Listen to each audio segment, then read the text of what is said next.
Hey guys, first PC video on the channel, exciting times. Unfortunately, I got an admission to make. There's only one place we can start, and that is right here.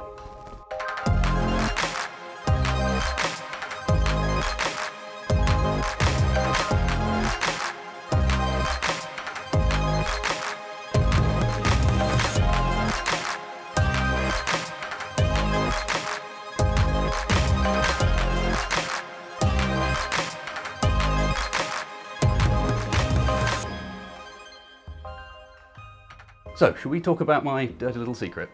This is my second PC. It's basically a render rig, and it sits in a different room on the floor, collecting dust in a house with cats. And it's been there for about a year and a half. And the only time I've opened it was to put in a 10 gigabyte NIC and to put in more hard drives and basically create that rat's nest at the bottom. It's bad. I am not trying to defend that. What I'm saying is I really should have done something with this a long time ago. But it's also interesting, because it really is bad. So how much difference is that making? How much difference is that ball of cables and that thick dust and cat hair and stuff everywhere actually impacting our performance and our temperatures? So we're running some benchmarks at the moment to get it nice and hot, basically. Performance doesn't matter that much, but I am recording it just in case something changes when we then take that same system, stick it into the Meshify C you saw earlier, real airflow focus case and a nice modern one, also quite a sexy case as well, so that should help. I've got a stack of Noctua fans and a new Be Quiet Darkrock 3 cooler, and more importantly, we got one of these to test. 240 volt, 550 watt, basically powered air duster that from what I've seen, look and work great. But let's go and find that out. I'm running some benchmarks, getting them nice and toasty so we can see how much of a difference this actually makes. So while that's happening, should we switch to a little bit of dirty B-roll?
So yeah, that was pretty shameful, but hey, it is all clean and shiny and done now.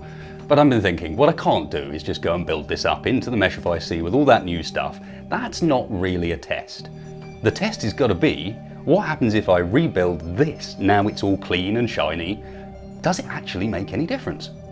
So, rather than make you guys sit through me rebuilding this rig all over again with B-roll and whatnot, we'll save that for the shiny one at the end. Let me just try something. Well then, should we get benchmarking?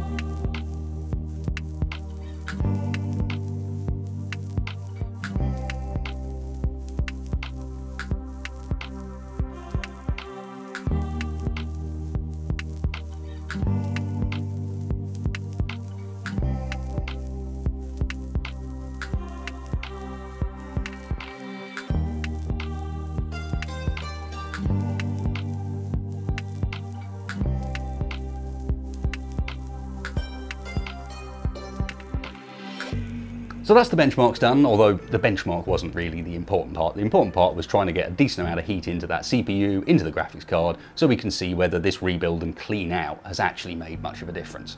Now, I haven't looked at the old numbers yet, so I haven't done a complete comparison. It does look like, just at a glance, that it might be a couple of degrees cooler on the CPU. What has been interesting though is not only anecdotally does it seem a bit cooler, I'll figure that out shortly, but also it's a lot quieter. It's a lot more pleasant noise. It's turned into this rushing, whooshing sort of sound that doesn't really interfere. So anyway, I'm going to go and compare these numbers, and then I guess I've got one final rebuild to do where this thing goes into its final home with its final parts and its new cooler and its nice sexy case, and hopefully looks the business as well. Can do out its years as a 4.6 gigahertz. I can't believe that thing's taking 4.6. 4.6 gigahertz, second gen i7. Good on you, Sandy Bridge, you did well. Now let's go and have a look at these numbers.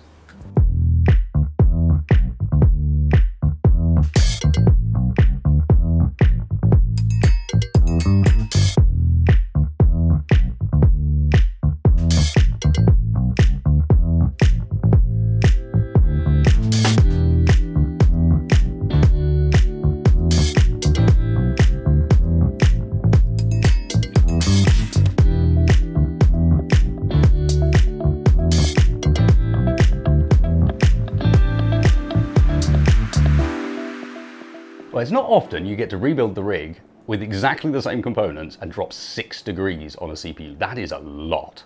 That is a huge amount to drop on CPU temps. And to the extent I think maybe it's not just airflow. Maybe that thermal paste had got a little bit cruddy over the years as well, and me reseating it and re-thermal pasting it has helped too. Really hard to get rid of that as a variable because of course to clean it out I have to take the thing apart, but either way, 6 degrees, that's a ton. Not so much in Metro, but Metro clearly wasn't pushing the CPU quite so hard. The interesting part is when we get to the GPU side of things. Because this is a 9 series, basically what it does with its GPU boost, the NVIDIA technology that messes with the clock speeds on the fly, is it has a maximum clock speed, and if it gets too hot, it slows down from that. Unlike the modern cards, which don't really have a maximum clock speed, they have a maximum power target, and they'll just keep on going if you cool them down. So with this one, all it really did was mean that the fans, well, interestingly, didn't even start turning on until a bit later on in the tests. Because of how Asus set this card up, the fans don't run unless they're needed. And you can see in those graphs, they didn't even start until a fair bit later. And then when they did start, they didn't get anything like as fast, even though the temperature was about the same. It's aiming for that 75 degrees, it seems, in that profile. So that's pretty cool. What I'm interested now, given all of that, is I'm going to take some, I wish I'd taken some sound measurements before I redid this. I suspect it might even be, I don't know, as I said, it might be a bit louder on a decibel meter, even though the sound's more pleasant than it used to be. But I'm interested now to see how much changes when we go from this case to the Metrify C, which obviously I don't think it's going to affect cooling much because it's a nice modern case and I'm putting some new fans and so on in there. So I think it'll run about the same temperatures. The real question is, how much quieter is it going to run? I'm be really interested to actually get some quantifiable numbers on that. Either way, super pleased with that rebuild, even though the next thing I'm going to do is go and rebuild it again. I had to get those numbers just to see how much difference it would have made in that test. Can confirm it's a good idea to cable manage and actually clean your PC sometimes. Who would have thought? Now, let's go and make it look sexy like it should do.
we can safely say that that is looking a damn sight better than where we started. So regardless, project kind of a success, although I will promise to never let it get quite like that again. It's been a kind of interesting process to find out how much of a difference that makes, because that really was pretty bad. And when we come on to temperatures, you'll see that perhaps the story is not quite so cut and dried as, hey, new case, new fans, everything's better. But before that, just quickly, I mean, aesthetically, I quite like the Meshify C as a case. It's a really small case, but the inside feels really big. And on top of that, this darker tinted panel is kind of hiding a lot of crimes that exist in there. I mean, I did a good job with the cable management, but there's only so much you can do when you've got a blue motherboard, a red graphics card, a brown and beige combo coloured fans, and then I think there's green in there in place. We've got all sorts of colours. There's only so much you can tie that together and make it look really nice. And I think I've done an all right job of that. But when it comes to the temperature side of things, stuff gets a bit more interesting, especially as it comes to the last step. There's still something to learn here because it's not as simple as upgrade things in it's better. So when we look at the CPU temperatures, unsurprisingly, those are a bit down. Big tower cooler on there now, Darkrock, I think it's the Pro 3, and that thing's obviously going to cool a bit better than what was on there before, which was much smaller than this one. So unsurprisingly, a few degrees down on the CPU. The surprise maybe is that it's not any more than that. Now this really is a beefy CPU cooler. And when we go over to the graphics card results, you start to see why. On the graphics card side of things, it's almost gone back to where it was at the beginning, when we had dust and balls of cables and some of the fans not spinning properly. And I think this is because that original case had a kind of unusual feature. They've been phasing this sort of thing out as we get more and more Windows, of having a cutout just here for a fan. One that was going to sit straight over the graphics card. Now, there was no fan in it, but what it did mean was there was just basically a big hole in the side of the case there, letting the graphics card still pull in quite a bit of cool air. It wasn't getting boosted by the fans at the front, but it was pulling cool air in there and keeping it kind of contained. Not as bad as it could have been. And so when we put it into this case, where we've got a huge tempered glass panel there, and also a couple less fans, it's kind of gone back to that position again because we've lost that source of fresh air in through the side, and instead we're relying on blasting it in through the front. Now, is this a problem? Not really. I mean, the graphics card obviously, scores in CPU mark are about the same, all within margin of error, so it's not running any slower, and it is running a bit quieter. My dB meter's useless, so please forgive it jumping around all over the place. But if you were to visually average it out, you can see it's a couple of decibels quieter, especially from this side, which is the side you'd be sitting on. So I'm quite pleased with the fact that it's now gone down to like quite a nice rig to just have on in the side of the room doing its rendering duties like it used to. Just now, looking quite sexy and hopefully running nice and quiet and cool. It's just not quite as good as that extreme airflow scenario we had when I'd got 5 fans blasting away and a case that has no dust filtration at all and lots of open holes all over the place, just letting air go through. So there's always an argument for maximum airflow, and it's always a trade-off between airflow, aesthetics and noise. And I'm pretty happy with the trade-off we're sitting here. I think I'm going to leave it like that. Say, project successful, don't do that again wasted. And maybe, just maybe, even if I've given you a really bad example, I've encouraged you to pop the side off your PC and check whether or not it's about time for a clean.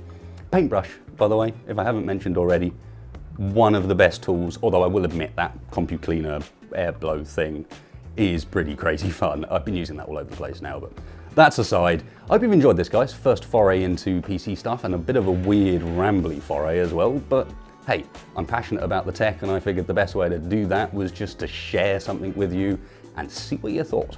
So speaking of which, if you didn't like it, well, you know where the dislike button is, but if you did like it, then please hit that like button for me. Please go down and into the comments. Let me know what you did like, what you didn't like, if there was anything. Is there any bits you want to see more of? Or have you got any random ideas for things I could show in future? I mean, if nothing else, just out of camera, there's the parts there for a mini ITX build and a 9900K build, which is going to be custom water cooled. So perhaps that interests you. Either way, cheers folks, hope you've enjoyed. Thanks a lot for watching, and I will leave you with a bit of B-roll and catch you for the next one.